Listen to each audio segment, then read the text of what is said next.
Abu Ghraib by Rose Glickstein, Natalie Trotta, Abby Gosh, and Amelia Silverman. Americans did this to an Iraqi prisoner.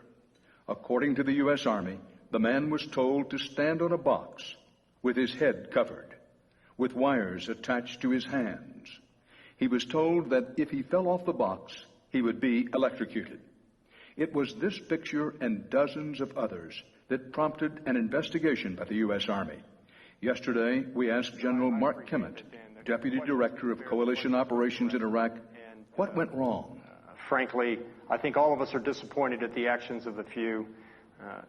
Every day we love our soldiers, but frankly, some days we're not always proud of our soldiers.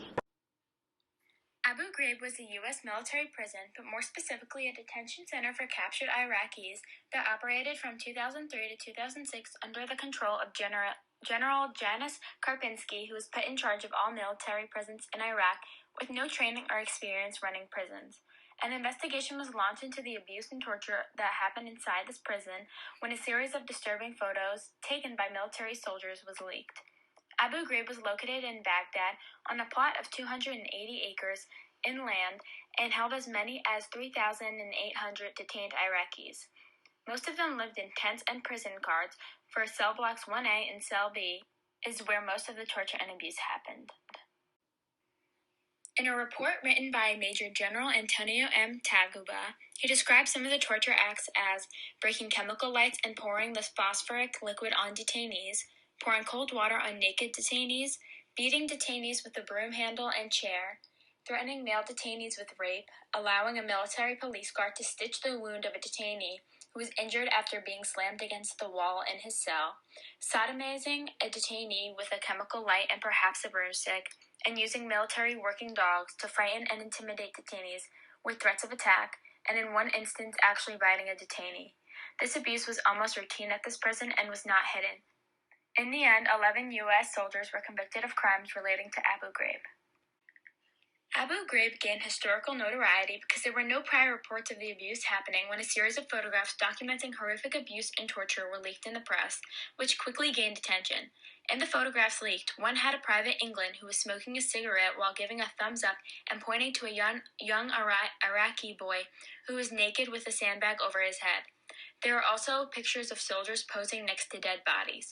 In another, Private England and Specialist Greener posed thumbs up while standing with 7 naked men piled in a pyramid on their knees. There are many more explicit photos that were taken of these detainees, but also photos forcing hooded Iraqi detainee men to perform oral sex on other naked and hooded men. Such treatment of these prisoners is considered torture, as these U.S. military soldiers are forcing these men to stand in front of each other naked and perform homosexual acts, which is against Islamic law, their culture. Post 9/11, the hearts of America were stirred with anger, a passion of patriotism so fierce they'd become restless to wipe out terrorism. Under the presidency of George W. Bush at the time, he proclaimed, "This great attack of murder was intended to frighten the American people, but they have failed. We have been called to defend a great nation." He sent this message of standing together in the midst of this war of terrorism. It's safe to say a violation of security and peace was felt among the nation. The lives taken would not be neglected, and the pierce of mass murder would be eliminated. Part of this fervor was the implantation of Abu Ghraib. This prison camp consisted of inhumane torture. The emotional and psychological abuse was unimaginable. You seriously pause and ask, why? Why was this allowed to go on? How could these men and women actually carry out this inhumane treatment day in and day out? These soldiers were carrying hate. The flag that they defended their lives for had been desecrated, humiliated, and ultimately destroyed. This anger soon transferred to a deep rage embodied in these military officers who tortured the Iraqi victims. The abuses became public when a sergeant slipped a CD he had from the inside of one of the torture rooms to his superior. SPC Darby began this investigation with the evidence of a picture of naked detainees. He wrote to his superior after visiting Abu Ghraib, "I questioned some of the things I saw, such things as leaving inmates in their cell with no clothes or in female underpants, handcuffing them to the door of their cell, and the answer I got was, this is how military intelligence wants it done." MI has also instructed us to place a prisoner in an isolation cell with little or no clothes, no toilet or running water, no ventilation or window for as much as 3 days. He was clearly disturbed by this and sparked the continuum of the investigation. Another conflicting contrast of narratives was from MI writer, who was instructed to report these conditions and deliberately undercut the conditions with this report.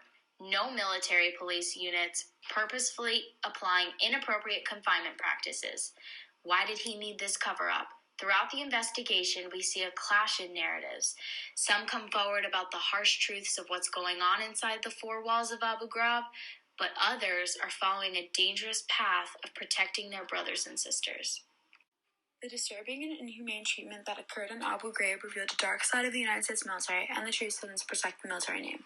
The U.S. military placed countless innocent Iraqi men in prison to interrogate them. Interestingly, several sergeants came forward describing the horrors of Abu Ghraib. For example, they explained how some days they would take men off the streets based on suspicion and hunches and inappropriately interrogate them. Descriptions of car models would be released and MIs would pull over a bunch of those cars without sufficient reason. This poses the question, how can one have morals and values but enforce these men to go against their religion and participate in homosexual acts toward one another, as well as invalidating their identity? Torturing mostly innocent men shows no value for human life and respect for their religious practice. It's crucial to recognize that this scandal in particular expresses the importance of not allowing American military officers to operate rogue. This message of operating outside of command is prohibited and won't be tolerated is clearly portrayed after the Abu Ghraib incident. Keep in mind that the members who did commit these unlawful acts were prosecuted. This scandal in the military showed the horrors of what can happen behind closed doors and what politics it takes to keep them hidden from the public eye. The social and political changes resulted in developing and instituting a new system of management of detainees in Iraq prisons, creating a permanent prison monitoring committee with Iraq and international representation, increasing the guard-to-detain ratio and remove civilian contractors from interrogation teams, and expanding the Pentagon investigation into the abuse to include the chain of command. Despite all evidence, Americans are likely to continue to believe that brutality, torture, and rank is the road to national safety. One thing is certain, as long as those responsible for torture policies are considered beyond the law, there will be no coming back from this national fall from grace that began with the revelations at Abu Ghraib.